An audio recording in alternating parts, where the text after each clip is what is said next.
Hi and welcome to The Winning Factor.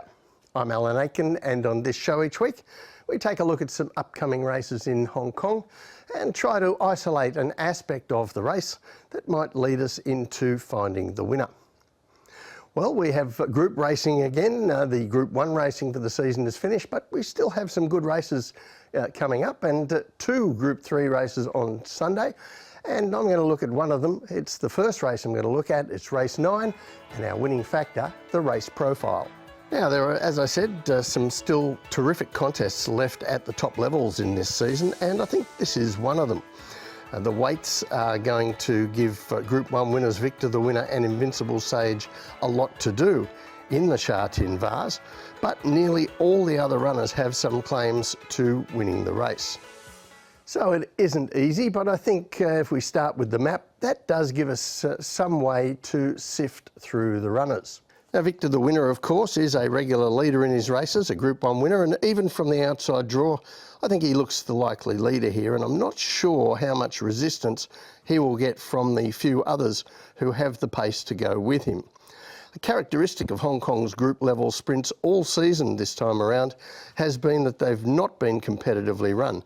So I'd prefer to look here at the horses who can race on or near the lead, and that's Victor the Winner, Sight Success, Stoltz, and Ka Ying Rising, and to a lesser extent Invincible Sage, after he was ridden nearer the front in his latest win.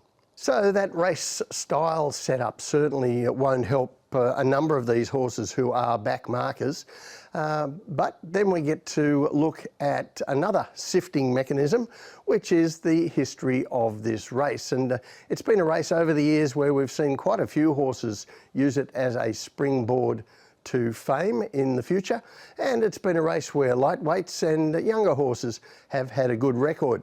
So let's take a look at the race history, and certainly if you look at the 3-year-olds who I've highlighted here, they've done well, but I've deliberately taken these results all the way back to 2003, and the reason being that year the race was contested by Grand Delight, the champion sprinter of the time, who had won every Group 1 sprint that season and was later named Horse of the Year. But he was brushed aside on this particular occasion by a very promising 3-year-old down in the weights called Silent Witness, who wound up the world champion. Now, Zac Purton, as you can see in those records there, has won this race 6 times previously, quite a lot over the time that he's been in Hong Kong, but he doesn't have a ride this year, and the reason he doesn't have a ride is his weight. The horse that he has been riding who turns up here is Ka Ying Rising, and unless Zac was prepared to cut off a leg, he wasn't going to be able to ride this horse at his light handicap weight. But he was aboard last time the horse went around. Let's have a look at that win. This is race 645, barrier 5, blue with red sleeves, and Ka Ying Rising is one of the first out of the gates. Now, Purton could lead here if he wants to, but instead chooses to let Packing Treadmill go through under him to the front and travels easily outside him. He's even a little touch keen at times here. But when the sprint does go on, Ka Ying Rising does something that only real talents can do, putting in a 10.5 second 200 metre section from the 400 metres to the 200 metres before he runs away, and Purton takes a hold and lets him just coast down to the line. Now, time will tell whether he's Silent Witness or not. I'm thinking probably not, but we'll see. But he also isn't racing any Horses of the Year candidates in this race. So the tip from me in race 9, Ka Ying Rising. His winning factor, the race profile. Over the years, this has been a terrific race for emerging talents, for 3-year-olds, for horses with light weights, and in this particular edition this year, a good race for horses who can race on the speed. Ka Ying Rising ticks every box.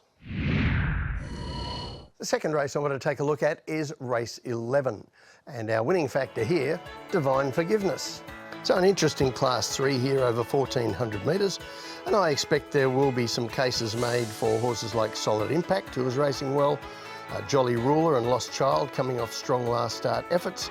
California Deeply looks a chance stepping up in distance with an inside draw, but I do believe most discussions will be around Storm Rider and Second to None.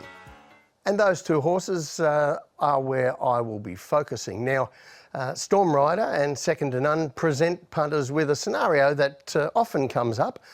One is going to be one of the favourites off some strong recent form. One's going to be one of the favourites off a last start failure. So first of all, let's have a look at Second to None's most recent effort. Race 622, gate 2, yellow and green colours, and Second to None jumps well and has the natural speed to go through and take a position behind the leader. He probably could have even led if wanted, but the eventual winner gets around him and goes to the front.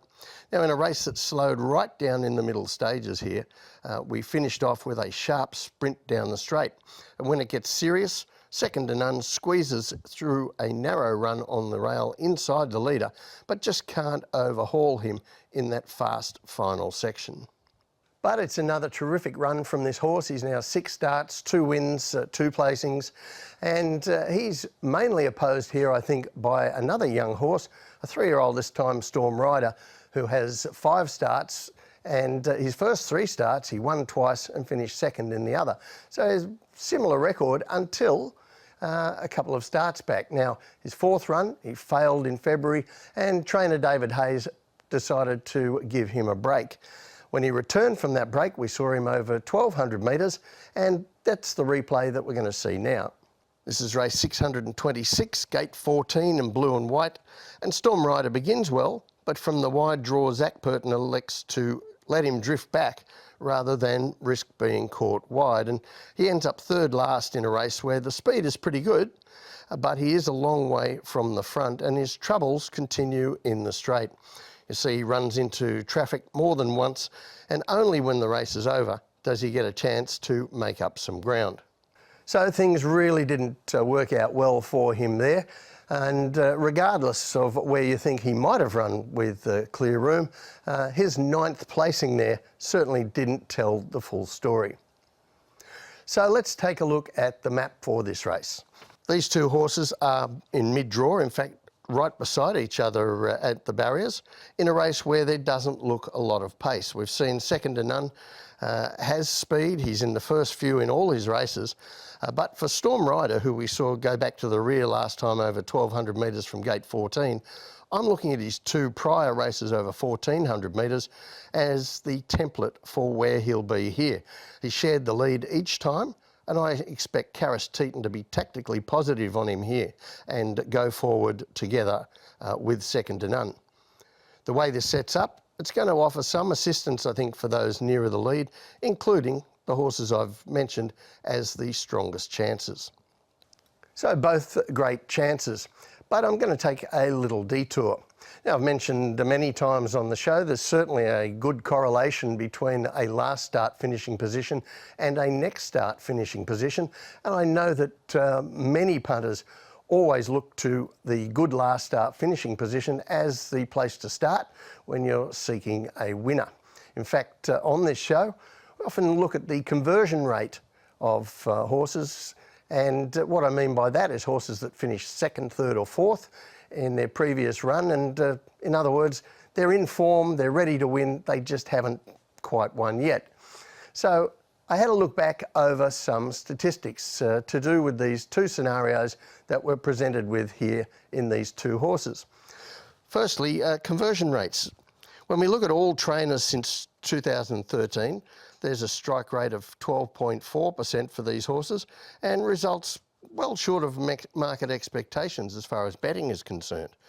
Using only horses hard in the betting, i.e. $11 or less, both of those figures improve as you'd expect, but they're still not all that encouraging.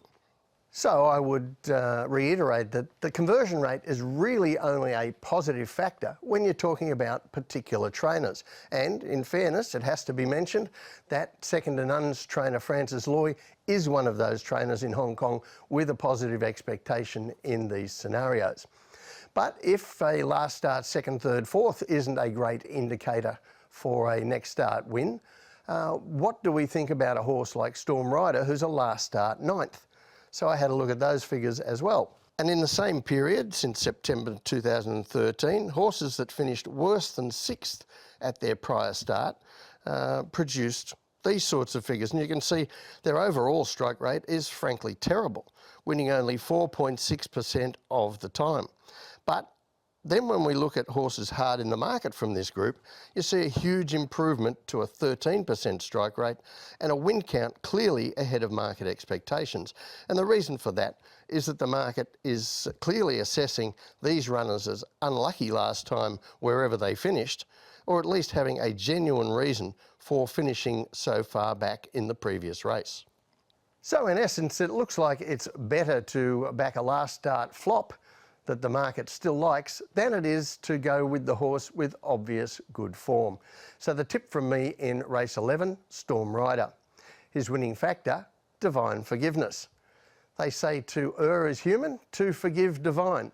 But the stats also say it might be profitable to forgive a horse with talent who just happened to have a few things go against him last time. Well, that's it from the winning factor this week. Good luck on Sunday. We'll see you next time.